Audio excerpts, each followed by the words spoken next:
Assalamualaikum warahmatullahi wabarakatuh. Baiklah anak-anak kelas 9, kalau di video-video lalu Ibu telah memberikan pembahasan soal tentang operasi bentuk akar. Sekarang kita masuk ke merasionalkan bentuk akar. Nah, di sini lebih cenderung ke pembahasan soalnya ya. Apa itu merasionalkan bentuk akar? Ya, merasionalkan bentuk akar ya. Kenapa harus dirasionalkan? Kita tahu bentuk akar itu adalah bilangan irasional ya. Ini lebih ke merasionalkan penyebut bentuk akar. Kenapa Ibu katakan penyebut? Karena di sini merasionalkan itu lebih cenderung ditujukan kepada bentuk akar yang posisinya sebagai penyebut. Jadi kalau misalnya ada bilangan, jadi seperti pecahan ya, ada bilangan pecahan, tapi penyebutnya itu bentuk akar. Oleh karena itu, daripada kita kalau dengan kalkulator gampang ya. Sekarang bagaimana kita menyelesaikannya tanpa kalkulator dengan cara merasionalkan? Merasionalkan itu artinya yang tadinya dia bilangan ini irasional atau tidak rasional, kita ubah menjadi bilangan rasional tanpa harus bisa sebenarnya dalam bentuk desimal, tapi maksudnya di sini kalau kita merasionalkannya dengan cara otak-atik, kalau Ibu menyatakannya otak-atik lah ya, lebih ke cenderung mengotak-atik, lebih ke mengotak-atik operasi bentuk-bentuk operasi dari aritmetik itu sendiri. Nah, jadi di sini nanti hasilnya tetap dalam akar. Jadi dia tetap dalam akar, tapi setelah kalau misalnya itu akar itu dikeluarkan, akar bilangan dalam akar itu dikeluarkan dan dikalikan dengan hasil akhirnya apa, nanti bentuknya menjadi rasional. Jadi itu maksudnya. Sekarang ada 3 bentuk yang harus bukan harus ya, cara merasionalkan. 3 bentuk merasionalkan. Oke. Bentuk akar. Pertama yang berbentuk A per akar B ya. Yang kedua yang berbentuk A per B plus minus akar C. Jadi di sini maksudnya kalau yang pertama bilangan pecahan dengan bentuk penyebutnya itu berbentuk akar. Sedangkan yang kedua bilangan pecahan penyebutnya itu berupa jumlah atau kurang, berupa masih dalam bentuk operasi dari bentuk akar dan bilangan bulat. Lalu ada yang ketiga. Yang ketiga itu merupakan penjumlahan dari penyebutnya menjadi bentuk akar semua. Jadi dia begini, A per akar B, jadi ini plus minus juga akar C ya. Jadi ada 3 bentuk ini yang akan kita selesaikan, dan bagaimana menyelesaikannya kita akan urai satu-satu. Mohon tetap diperhatikan, ditonton videonya karena kita masih belajar dari rumah. Otomatis Ibu tidak bisa menjelaskan langsung di depan kalian secara klasikal. Oke, sekarang bentuk yang pertama. Dalam merasionalkan dikenal sekawan ya. Sebelum Ibu membahas, jadi kita mengenal istilah sekawan. Jadi sekawan. Apa itu sekawan? Kenapa dikatakan sekawan? Jadi kalau misalnya akar B ini jadi lebih ke sekawan. Dia sekawan, tapi sebenarnya dia berlawanan tanda. Jadi B ya sekawannya tetap akar B. Akar B maksudnya ya. Lalu bagaimana dengan B? Plus minus, mas ini ditambah atau dikurang? Plus akar C. Maka sekawannya, kalau misalnya ini dikatakan ini adalah simbol sekawan ya. Ini juga sekawan. Sekawannya berarti kalau ini plus, maka ini min.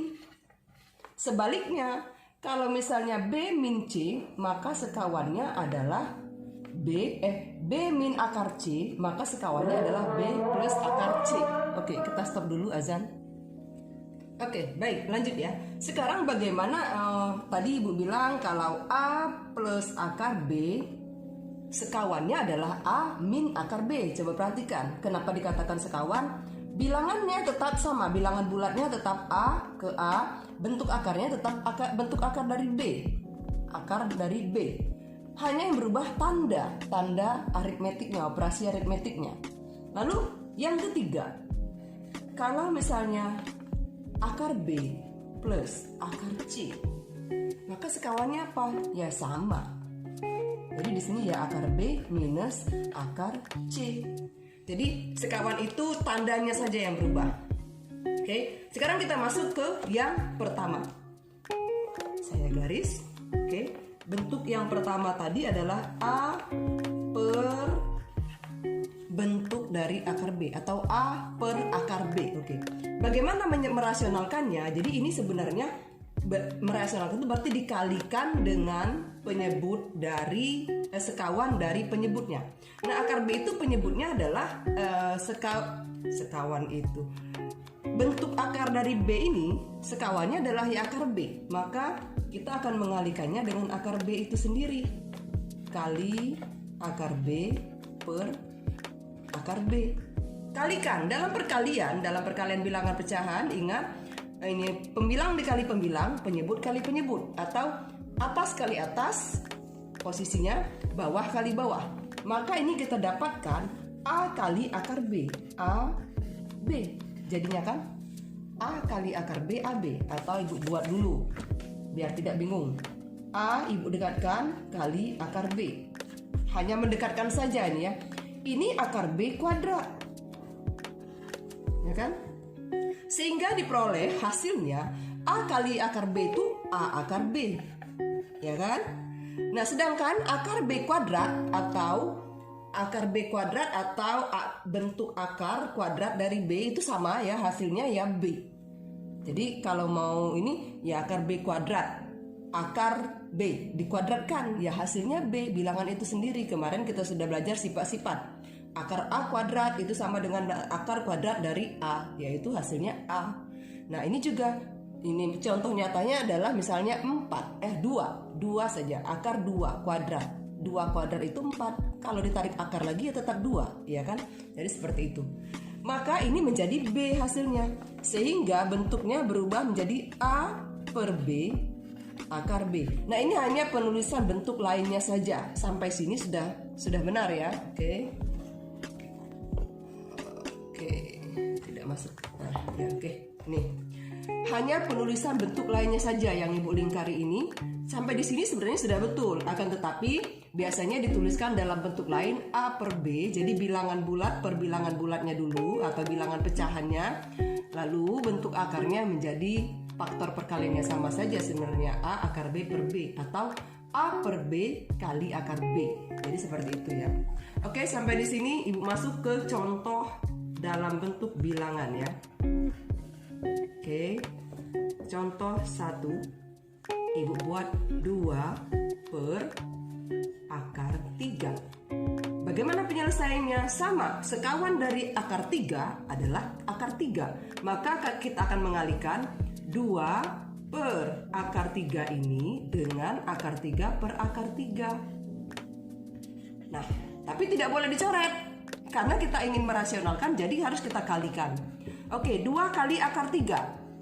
Ini tidak bisa dilebur. Dia hanya menghasilkan 2 bilangan yang berbeda, didekatkan saja seperti ini hasil perkaliannya. Jadi seperti pada perkalian aljabar, 2 kali akar B itu ya tidak dalam bentuk bilangan lain iya, tapi kita karena kita dalam hal ini merasionalkan, jadi akar akar 3-nya tidak kita keluarkan.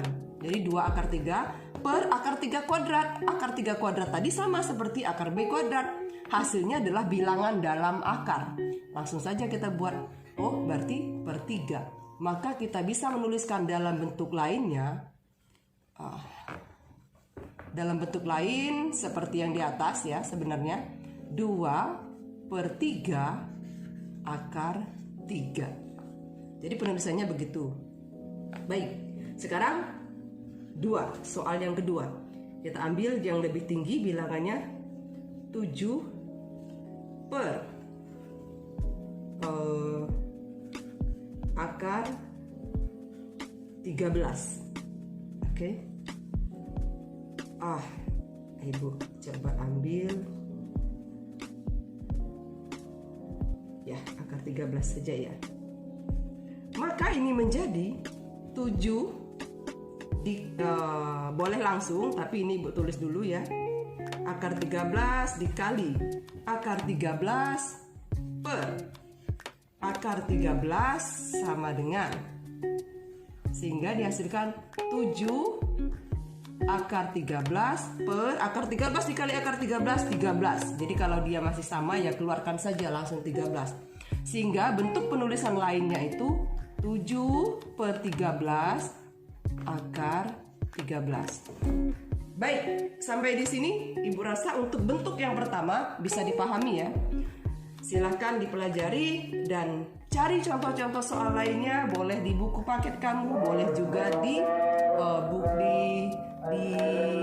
situs-situs tentang matematika ya. Oke. Kita bahas yang kedua.